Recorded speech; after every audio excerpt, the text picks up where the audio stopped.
Bom, na segunda aula, então, nós falamos sobre a questão da verdade, né? Eu trouxe dois filósofos que pensam de forma oposta, sendo eles Platão e Nietzsche.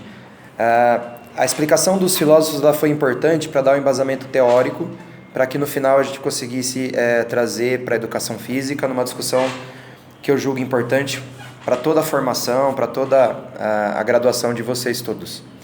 Então, para Platão, a verdade ela existe, né? A verdade está no mundo das ideias, que não é esse mundo que nós vivemos no mundo sensível, ou seja, nesse mundo que é capturado pelos nossos sentidos, né? Pela nossa visão, audição, tato, etc.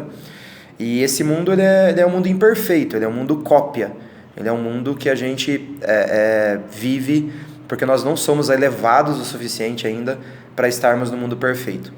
E como você atinge esse mundo perfeito? Você atinge justamente através da filosofia. Então a filosofia é o caminho pelo qual você vai lapidando as suas ideias, a sua forma de pensar, até que você atinge a plenitude filosófica e você passa a ver o mundo como ele é de fato, o mundo verdadeiro, né? O mundo dos valores ideais, tá? Então, para exemplificar, nós pegamos o amor, né? Então, o amor platônico, que é uma palavra do senso comum aí, que corre em comerciais e muitas pessoas comentam. Então, o amor platônico não é esse amor que você tem por uma pessoa impossível, como um artista. O amor platônico é o amor que é perfeito, é o amor que não tem falhas, é o amor que ama acima de qualquer circunstância. Não interessa o que aconteça, ele existe e ele não se esfacela, e ele não se acaba. Então esse seria o amor perfeito. Então, do mesmo jeito que há uma ideia amor perfeito, há uma ideia homem perfeito, há uma ideia cavalo perfeito e assim por diante. Tudo o que nós vemos ao redor são ideias que possuem a sua perfeição num outro campo, um campo transcendente, um campo que não está aqui nesse campo físico, um campo que não é onde a gente toca, não é algo que a gente consegue viver, justamente porque a gente vive no mundo dos sentidos, né? No mundo a gente é enganado o tempo todo. Então a grande missão da filosofia é você chegar na verdade, né? Como que você chega na verdade? Estudando, lendo, atingindo então os ideais perfeitos. A grande sacada de Platão é que justamente ele coloca como verdade aquilo que ele pensa como verdade, né? A própria ideia que ele tem do que é ser verdadeiro. Então, na modernidade, né, mais de milênios se passaram, o filósofo alemão Friedrich Nietzsche, né, ele vai subverter o platonismo, né, ele vai criticar essa ideia platônica, que de certa forma virou uma herança para todos os pensadores que vieram na sequência, desde os antigos até os modernos. E Nietzsche vai dizer que tudo é uma questão de perspectiva.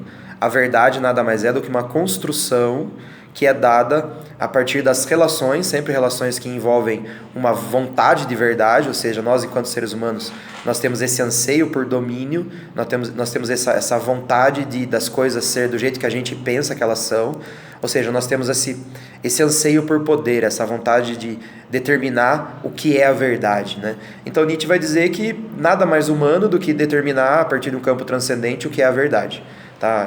De fato, ele escreve um livro chamado Humano, Demasiadamente Humano, onde ele coloca que o elenco de valores transcendentais é uma atividade patética do ser humano, né? O que nós temos que fazer é reconhecer a grande perspectiva das coisas, quanto ela é múltipla, o quanto cada pessoa tem a sua própria visão de como a vida é, de quais são os valores fundamentais e como ela funciona.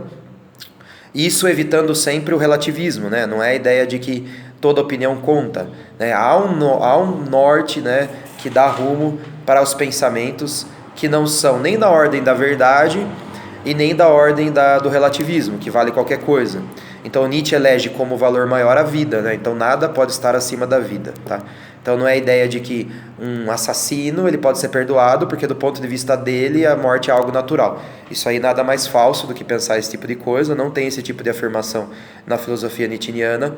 O que tem é a ideia de que todo pensamento é uma construção cultural, contingente, histórica, fruto do tempo que o homem tem e que ela sofre constantes modificações e que muitas vezes essas modificações se dão em relações de embate, de disputa, de poder. As pessoas disputam o tempo todo qual é a verdade e como ela deve ser colocada no seio social e imposta aos demais. E o que essa discussão importa para a educação física, né? Importa porque, na medida que vocês forem estudando e se formando, vocês vão verificar diferentes perspectivas entrando em choque durante a graduação. Às vezes, sobre o mesmo tema, os professores e os livros e os próprios alunos apresentam visões muito distintas sobre qual seria a verdade individual de cada um, né? Então, a ideia de não haver uma verdade é justamente a ideia de ter humildade, de reconhecer que tudo que você pensa é só um ponto de vista, não é um absolutismo, algo que todo mundo deveria concordar. E também tomar cuidado com as outras pessoas tentando impor o seu ponto de vista, não permitir que as pessoas sejam autoritárias, que elas sejam donas da razão, donas da verdade, e venham impondo, né? Ou seja, ao mesmo tempo que é ter uma humildade, é se dar o valor e achar que a sua opinião conta sempre, né? E para evitar qualquer relativismo, é estar sempre estudando, porque o rigor nessa perspectiva não é você ter a verdade mais verdadeira. Justamente o conhecimento, o rigor, saber mais, é justamente você conhecer mais perspectivas. Ou seja, quanto mais você souber, quanto mais pontos de vista você tiver sobre o mesmo assunto, mais rigoroso você é no quesito conhecimento, né? Então essa foi o fim da segunda aula.